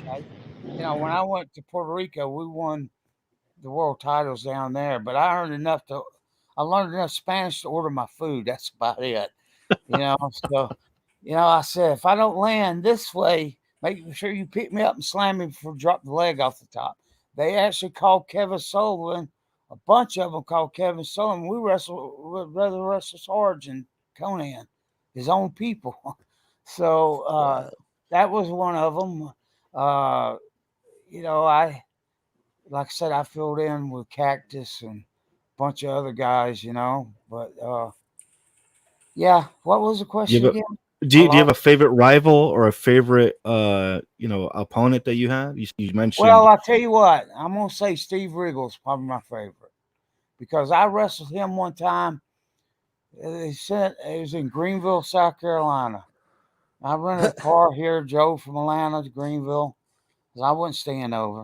I was driving back to Atlanta. I mean, that's a driving distance. Why the hell stay over? Have that extra expense. But I taught the the booker of the show that night to put us on third. I mean, we were supposed to have been on later, but I Mhm. taught him to book us third, and I had Dick Slater. Do y'all know who Dick Slater is? Yes. Dick Slater. Oh, he's an old time guy. He come out and he goes, "God dang, Sarge, how am I supposed to follow that?" I said, "I don't know. I'm getting in my rental car going home." So, stuff like that. I've had people come up to me and say stuff like that a bunch of times. I used to wrestle Tom Zink a lot of times. He was a pleasure to wrestle. He's a technical type wrestler too. Um, I don't know. You know who Z Man was? No, Yeah, Tom. Tom Zink, right? Yeah, Tom Zink. I don't think they know who he was. That's okay. Yeah, Uh, I remember him. Benoit was a night off, and shame what happened to him, but I like to think something else happened. Uh, I'm with Yeah, you on that. but I'm not going to we could talk. debate that all day on another I'm episode, not going to talk. gentlemen. I'm not going to talk no more about that because I knew Nancy. I knew Nancy when she was with Kevin. I never saw Kevin when he was in the varsity club. I don't know if y'all know that. Yep, It I was remember that. him, Rotundo, and Dr. Steph C. Williams Yep, was in the varsity club. I took I remember the that very well. free of woo from him and all kinds of shit. But every time I see him at a convention, he tells me I'm the most underrated wrestler there's ever been. And I like to hear that from him. Well, Because I that's a tell you, great Sarge, compliment. That's I'm awesome. always telling you're a legend among legends because without you, wrestling wouldn't be what it is today. I mean, honest to God. Well, I had a guy ask me that question one time. What if you didn't wrestle? Because I was offered different things. I I could have been a manager for Chick-fil-A. Truett Cathy offered to send me through school. Thanks to my parents, whatever, didn't have their problems. I didn't end up taking up on that. But what if I did? Would there have been a Bill Goldberg? Who knows? Would there have been who would, I mean, would there have I been mean, a Big Show? you have a long list of talents that you have Yeah. Absolutely. worked with and been involved with and molded. I mean, you talked about Goldberg, you talked about Big Show, the Giant. You also got Sean O'Hare, Chuck Chuck Palumbo. Palumbo, Yep. Well, Reno. there's like 120 of them, right, Sarge? Yeah, Yeah. 120, just counting the guys. I count Oh man. I, Tori Wilson, Asia. I trained her, man. She could run up the ropes and do a back handspring and land on her feet behind you. But man, the first time I met her, I was down at the thing. I said, "She's getting her own car." And I said, "Asia, you want to hook up with me? You want to ride?" Oh, no, Sarge, I'm good. I went, "Holy shit!" But but I got to know her so well. They underused her, come out with Flair, and man, they could have used her so much better. It's a shame. I trained what is the black girl Should I trained that Kevin used? Dark Journey. Journey. I trained her too. Yeah, there's a lot of people I trained, girls and guys, and I had to fight for the girls because they brung Medusa down for a while, Mm-hmm. and hell, she was throwing them a damn. I want you to do a drop kick. I went drop kick, and then she got to where she was doing to do a drop kick off the second rope. I was like, they ain't gonna never use that shit. These girls are gonna bust a boob. They're gonna bust a boob in the middle of the ring. Teach them fucking shit that they're gonna lose. Headlock takedown. Teach them how to run the ropes. Teach them how to do shit that they're gonna use. Eventually they may use a drop kick, but at that state, they were coming from fresh off of whatever. They were in no shape, no whatever. And I had to made them do squats. Paul at that point it was like a dojo. Jody was like that too.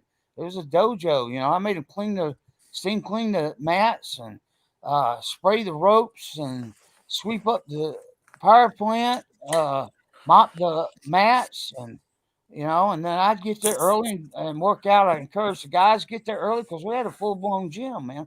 We had Right. everything, tanning beds. We had everything you'd have at a Gold's Gym. Wow. Yeah, Well, power plant. We're going to send it home on this. I got one last question to ask you, or one last person I kind of want to hear your opinion of, and see kind of how you feel about this other individual that's made their way kind of. They found a back door into the industry. Eric already is looking. He's like, oh, I already know where this is going. And because we've taken up enough of your time, sir. I want to hear your opinion on Paul Heyman. Oh gosh, here we go. Heyman, he's about as bad as Jim Cornette. Yeah, he's about as bad as Jim Cornette. I'll put them in the same bracket. Oh shit! As long as they're above Vince Russo, I'm good with that. Oh yeah, That's true. Yeah. Oh yeah, I mean, they have done a lot of good for the business, but I mean, you talk to Cornette, and he's just so down on everything, Yes, he is. Batista off, but we didn't have a training center for them to go to. I was trying to make stars, that they could go on contract to make at that time, Right. So, we didn't have the, independent little thing that Cornette was doing. But you talk to him, it's doom and gloom. It's all doom and gloom. Yes, it is. And if you vote the opposite party for what he votes, he breaks all ties with you. It doesn't matter how long you've known him. I know him over 20 years because I voted the opposite party than him. We haven't talked in years now. Yeah, I had talked to him in years. Except the last things he's spoken about the power plant. Said nobody ever came out of there that was known, or nobody was ever made out of the power plant. Yeah, he down power plant me, and Jody, Nick Patrick, the whole deal, So yeah, no, he can hang that shit up. Paul Heyman, he's still doing something for the business, so I take a little bullshit from him, but Jim is a different story. Hey, gentlemen, before we go, I want to ask y'all something with Sarge here. Y'all ready? Yeah. Are we ready to give Goff that special we talked about? Oh, yeah. Yeah, we because are. I wanted Sarge to hear this, since that is one of Sarge's top guys right there. Well, hold on a second. 1 second here. Is this guy still on? Is he still awake? I don't know if he's still awake. Who's that? Sarge, or not Sarge. I'm here. God, you mean Goff? Sarge Ton. Probably not. 'Cause he's got to work in the morning, so we'll give him his own special. You guys are gonna love Goff. Well, that's what we were gonna do. I was actually gonna mess with him. Uh-oh, here we go. Hold on Here we go, guys.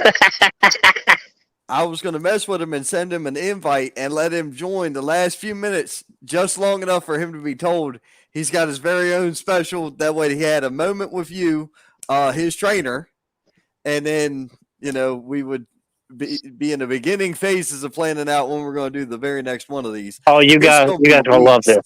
It's going to be weeks from He ain't now. online. No, he's not. He's says he's been offline for the last hour. One second, guys. Hold on. Oh Lord! Get him there. Hang on a second. You want me to Can y'all just send still him hear an me? invite? Yeah, we can send him. Do you want me to just send him an invite? Hey, Give me 1 second.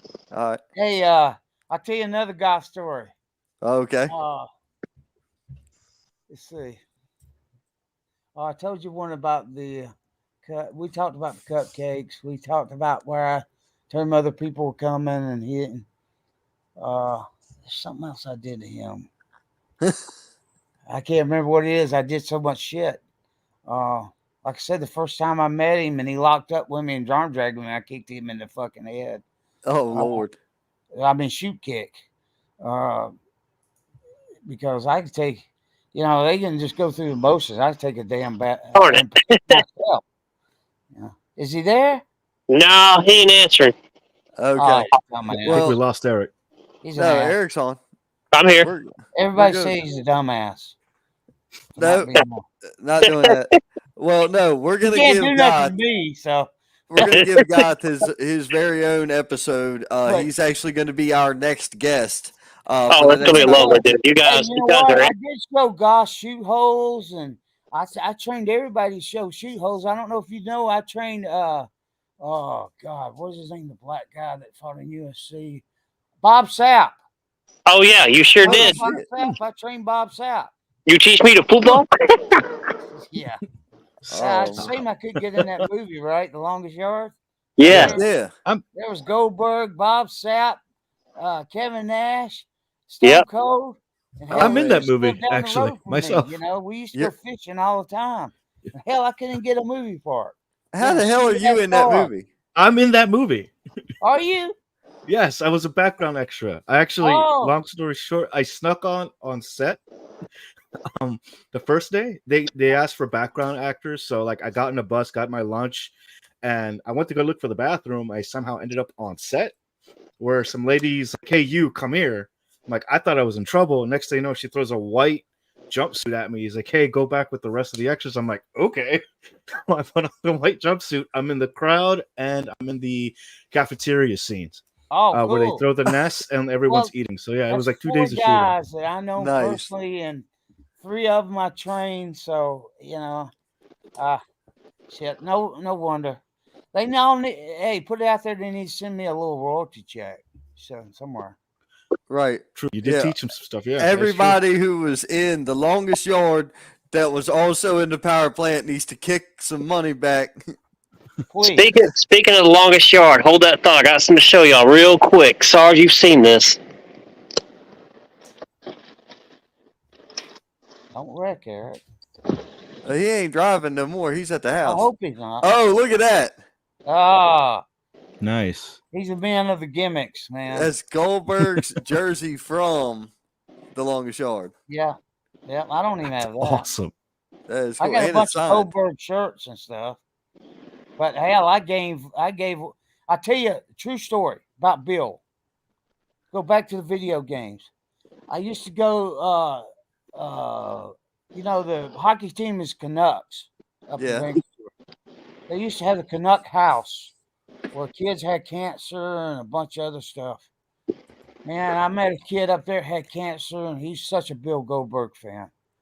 So I went up there. Next time I went up there, I loaded my bag, extra bag. I had to pay extra to get it on the plane, but it didn't matter. With Bill Goldberg's jersey, hats. I mean, everything that Bill had, and some other WCW stuff. And I turned around and called Bill from Vancouver, and he didn't like doing this stuff because he caught off guard. But I had to catch him off guard, man. I said, Bill, there's a kid here you got to talk to. And so he talked to the kid. The kid had a big smile on his face, man. He took pictures of me and him with all the stuff on and with a couple Canuck hockey team players and stuff. And the next time I went back up, he had passed away. So Man, that was a tough one, but it made me feel good. I was actually able to help, That's But, awesome. yeah, Right. if you got that position, you don't use it to better manhood or better people or just help fans out or whatever, shame on you. Because they're the Right. reason why we're making the money. The It- fans are the reason why we're making the money. I True. agree. One thing, one thing I do at these shows is I believe like fan involvement's a huge thing. So True. I have Yeah. my match cards where I wrote down, the weight of the wrestler, where they're from, and their name. At the opponent for the match. That's what's written on one card. At the end of the night, I flip them all over, sign them as Saint, and give them out to the kids and whatever in the audience. And they think it's the coolest thing because they have something that was in that ring. They Yeah. think it, and it's like the coolest thing to them. And I started doing it up in Charlotte, and I brought it down here, and have been doing it here in Spartanburg and in Union, and it's just really cool because, man, I'll Good get a for you. message. I'll get a message a day or two later from a parent or something. They'll find me on Facebook and they'll be like, "Hey, we just want to say thank you. The kid loves this." That's I'm why like, I That's love great. Brian Clark so much. He does a lot of stuff to go to kids and a lot of charities and stuff. I try to help Cameron out, Mountain Man, with some charities that he does down here. I've helped him out at Christmas, for his gifts and different other stuff for kids at Christmas and for the homeless, food and stuff like that. But if you don't give back to the business, who's going to give back? Who's going to give True. back? Who's Yeah. going to name the person that's going to give back to the business? right. Yeah. Well, Oh, you mentioned I think that's a all of really cool. wrestler and been supported over the years by people that you should give your ass back to the business. As far as True. supporting kids or whatever it may be. Whatever it may be. I donate money to the armed services. I donate money to Scottish Rite. I donate money for, believe it or not, for dogs and cats. Every month I got like 4 payments that go out that I give just to be given, because, I'm lucky enough to be able to do that. So, because I do have a great job, it's very demanding. If you want to know something stressful, go in somebody's house that you do an 11-month walk on and tell them you can't do that shit. I can't help you with your side. I can't help you with any of that shit. Or they get very violent, very hostile. been Really, around it. I worked in new home construction when I was up in DC. So you know all about it. yep. Envy did some work for Quality Built, Envy, Ryland, Ryan, I think DR Horton. I think we did a couple of developments of theirs up in Virginia. Right. Well, they're Yeah, you all mentioned over, that. You man. mentioned that the previous show actually that you did some construction for some of the housing. Well, my dad Yeah. was a custom home builder when I was growing up. So you know where I was after football practice, Building houses. Saturdays, and Sundays after church. I went to work, man. Building So houses. I remember I couldn't carry a third of the bundle of shingles up. That's before they had the ladders and everything you could stack on to shoot them up. But Right. I was fortunate enough to learn a trade, and I'm very mechanical oriented. I turned a building LEED gold for Show Construction. I don't know what you know what that means, but it's solar panels on the roof, green cleaning, green everything, low flow flush valves. And changing the system out where I could dial from like this. If this was my computer at show, I could dial into 3 different buildings because the cooler, say each building has 20,000 square foot. See, I'm gonna trip you out. 20,000 square foot. How long does it take to cool or heat that floor? The Anybody? floor? The 20,000 foot floor, and they're all on one floor. How long does it take to cool or heat it in Atlanta, Georgia? 2 to 3 hours. 2.5 hours. Yeah. 3 hours. So I used to get up at 3 o'clock in the morning and dial in the buildings, make sure everything was off kicking before I went in. And I was at work at 5:30. And I did all the build outs and all the buildings and stuff. So I've got a pretty extensive background for us building, and I've always been busy, somehow or another.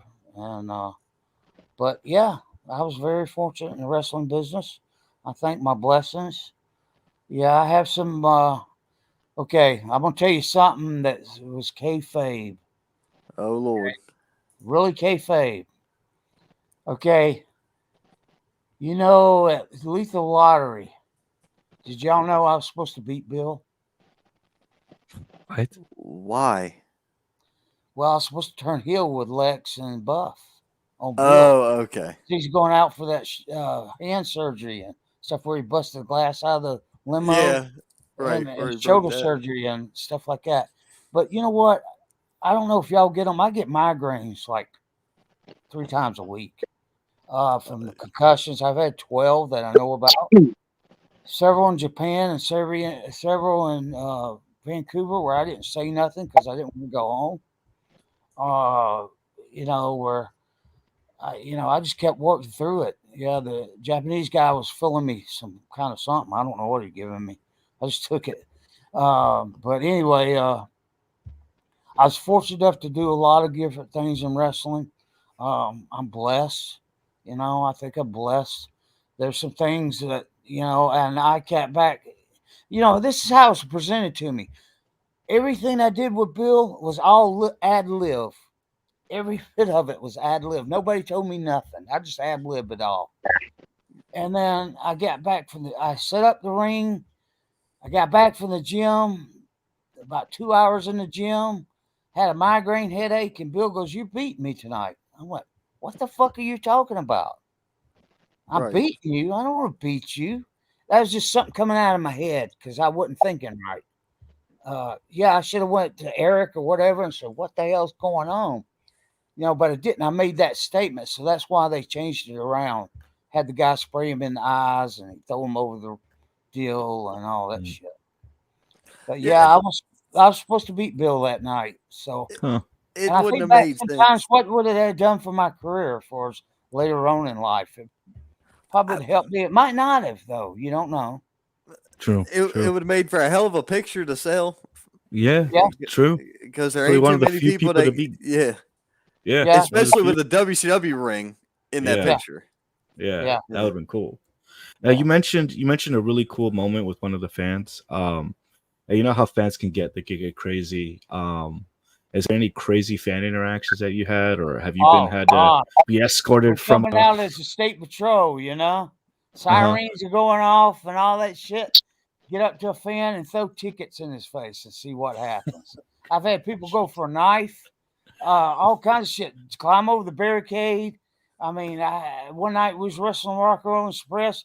He jumped over the barricade and coming through the ring. Ricky Morton had me an arm bar. He let go of the arm bar, kicked him in the face.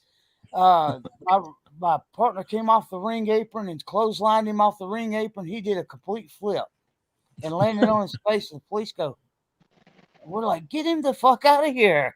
And this is for real, But sometimes you didn't have the police on your side. So, but I have a lot of great moments like that and a lot of good moments where I've helped people, and that makes me feel good, and that made me feel good at the time, because like calling Bill from Vancouver, he wasn't expecting that.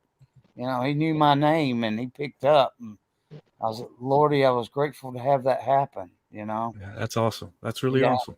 Yeah, he's wearing all the Bill Goldberg shit and stuff when he's talking to Bill, had a grin ear to ear, And That's then really when I cool. got back, I went, "Oh gosh," so glad that happened. Yeah. But, You made something special happen. That's great. And then like you said earlier, it's always great to give back to fans, give back to the community. We have a platform and we should be using that platform to give back and exactly putting others over. Yeah. Speaking of that, I wanted to ask you a question. really quick, one thing. Real quick, today is the heavenly birthday of one guy. Can you tell me what this is? I can't see it. That is a Spike from Road Road Warrior. Warrior. Yep. Animal. That's correct. It's Mr. Laurinaitis' birthday. Yep, it sure Man, is. I Yeah, always got I along saw with the them post. guys. You know, I was always known not a stiff. Well, everybody says I was stiff. So was a lot of guys. Chris Benoit, Rigo, Finley. You know, a lot of guys. You know, and I know you guys have never seen that, but I wanted to show it to you. It's pretty dope. That's cool. That's cool. Yeah, I got to meet them at WrestleCade. His wife and his daughter, absolute sweethearts. Really, really, really nice people. Yeah, I actually got to play Mortal Kombat with his daughter in the I'll lobby. tell you some cool things I got to do because I was doing a video game. I went to Super Bowl motocross down at Mercedes-Benz Stadium. I don't think it's Mercedes-Benz then. We got backstage passes. We got the people met us up at the top, brung us in. We was in the thing where they catered all the food in, and got to go behind stage. And my kid got to play the Jumbotron, the video game, the motocross video game on the plane. I got to go to God, what is this racetrack out here by us? Talladega. Got to go to Talladega and watch the races when they were supporting the racing and stuff. So there's a lot of things they gave back to me and stuff. And I've been a couple of conventions that other video game people was making stuff and realized that I made the video game and asked me to come on their podcast. So it's really cool. Yeah, it's cool. Yep. All right. Well, you wanted to ask us one question. So what was that, Mr. Bruce? Shit, I don't forgot now. Okay. What do y'all think about CM Punk? All right. So here's the thing. When I was watching CM Punk evolve from Ring of Honor into, through his WWE career, I was a huge fan. I loved his work. His mic skills were on point. Good technical wrestler. Went away, did the UFC thing, rooted for him, watched him get his ass kicked. Because the anniversary of his first fight was just recently as well, within the last couple of days. Was the anniversary of his first UFC fight, because there's a picture of me with a real fucked up goatee. Wearing a CM Punk shirt, standing next to my wife, because we had ordered the fight. Not that did I order that one, or I don't remember. I might have ordered it. I might have computered it. Got some Powerplant shirts coming up, so next time. Oh yeah, and stuff. Dope. I want to wear them. Definitely. But as far as it goes, what do you think about him at AEW? Jack Perry should have been fired too. If you're gonna fire one, fire both of them. Suspended indefinitely is what I heard. Well, that's suspended. That's not fired. Punk's fired. You know what I mean? And Punk was one of their biggest draws. Look at the ratings. This is how I would have handled it. You want to know how I would have handled it? Yes, we want to know. I want to hear this. He did that shit. I tell him, send people out the ring, clean the glass up before I go out. And then when he got backstage, I'd pull him outside and I would take care of business. And then I would have went inside and left it all alone. That's how I would have handled it. That's how I would have handled it in WCW. And I've done many different jobs at WCW. I don't think he was very professional. I don't know the insides and outs of everything. Yeah. I really don't know. I just hear what they say on TV. I don't really know. I don't know if it's a work, if it's a shoot. I don't know. His merch is still up on the website. And every time I DVR AEW, because I don't agree with the planches and blood every match and cussing, I fast forward through that shit and watch what I want to. Bryan Danielson and different ones that I know is going to have good matches. But that's how I would handle it. If I'm being a professional, I said to the office, okay, get somebody out there to clean that damn ring out before I go out. It don't take, but I don't know, send somebody to the ring and sweep the ring out. Reality is, go out there, pop the canvas, and well, you don't have have another to pop canvas the on there. canvas. You don't Just have get to the pop canvas the out of there. canvas. Replace Just sweep it. it out on the floor. Well, sweep it on the floor or I mean, roll if that you're bitch that, up and get it out of there. yeah, tell them get it out of there.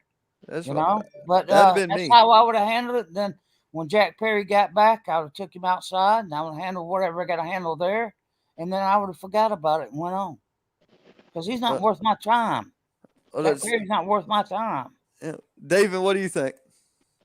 It was kind of like the talk of the weekend. Yeah. So I'm gonna have to agree after kind of listening to another legend talk about it. It should have been handled legend backstage. Oh, Mr. George South. Okay, George South. I know George back in NWA. So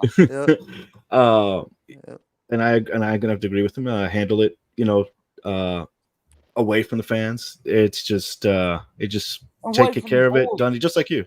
Yeah, away from the boys, right? Away from the boys, and away from the dirt sheets. Yeah, well, the dirt sheets run everything. Yeah. They always got, even back in our day, they had sometimes stooges letting everybody know what was going to happen any freaking way. But long story short, like handling in the locker room. Maybe he's trying to swerve the dirt sheets or whatever, but no, I think it really happened, and I would have handled it a little more professionally because I would want to keep my job. Right.